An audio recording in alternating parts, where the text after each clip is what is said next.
I'm Brian Carr and welcome to another edition of Asylum TV. Our buddy Steve recently picked up this used 4-door JK.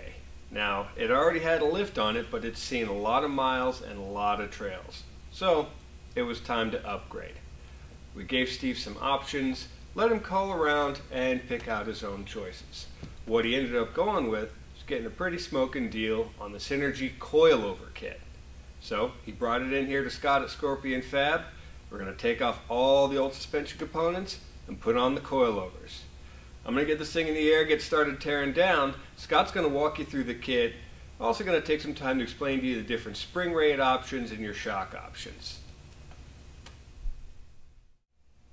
Alright, these are the parts we chose for Steve's rig. We got the Synergy suspension rear coilover kit, which consists of this bracket you weld in the back. This is your upper shock mount. And then you have your lower control arm mounts, which also incorporate a nice skid at the bottom. Any of you who have wheeled your JK will know that these are a necessity. For the front, we're also using the Synergy Coilover towers. The owner decided not to do bumps at this time, but we're going to get those done shortly, so we'll show you guys those as well. This is the lower control arm bracket for the front for the coilover to mount to.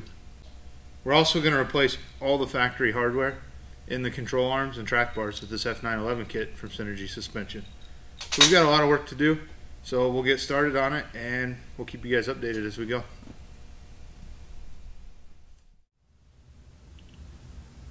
Alright, so we removed our shocks and our springs, had to separate a couple things, the track bar, disconnected all our brake lines.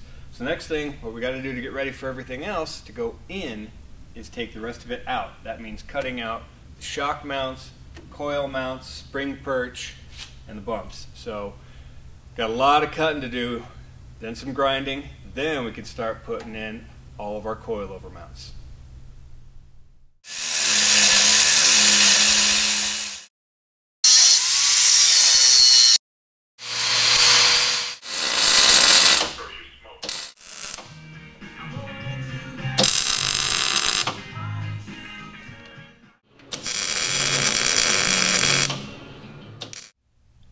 Alright, so we're done with the fronts, got everything on, tightened down.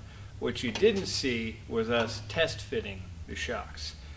Once we got the towers in place and everything set to go, the lower mounts, we tacked them in with a couple of tacks and fitted the shocks, just to make sure they were in the right place. You don't want to have everything fully welded and then realize that you were off by ½ inch or so.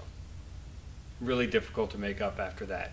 So do your testing early on, make sure everything fits, do a lot of marking. You're going to be doing grinding, marking, so it's okay. You're going to paint over it later. As you can see, this is the cleanest that this frame will probably ever look.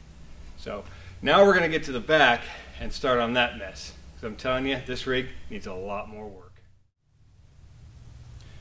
So here we are at the back of Steve's rig, even worse than the front.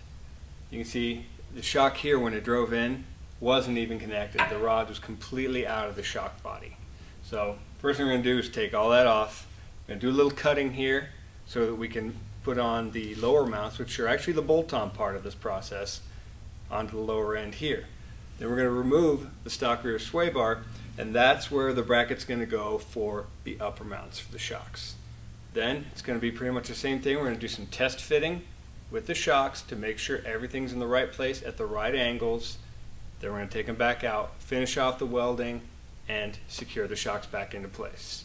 Hopefully, by the end of the day, Steve's going to have a nice new ride.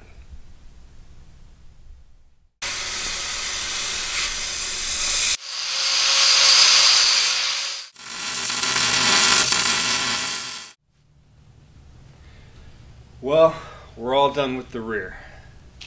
Got the springs mounted up, been playing with the adjustments, but we're also going to let it sit overnight, check it again in the morning, let the springs settle. Then we can make any final adjustments, take it for another ride, and again, look at the spring rate again, see if they need to be adjusted.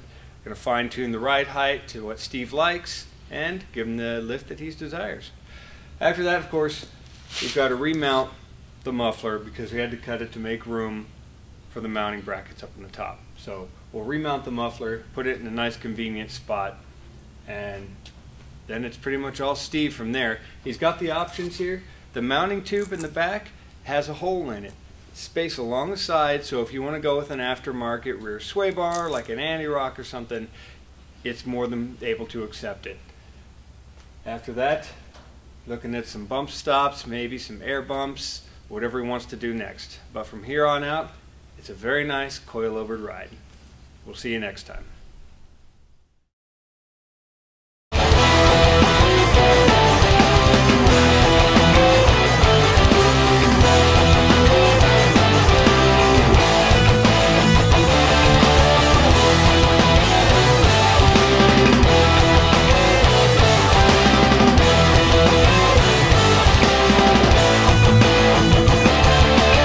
It's your time, so take it all.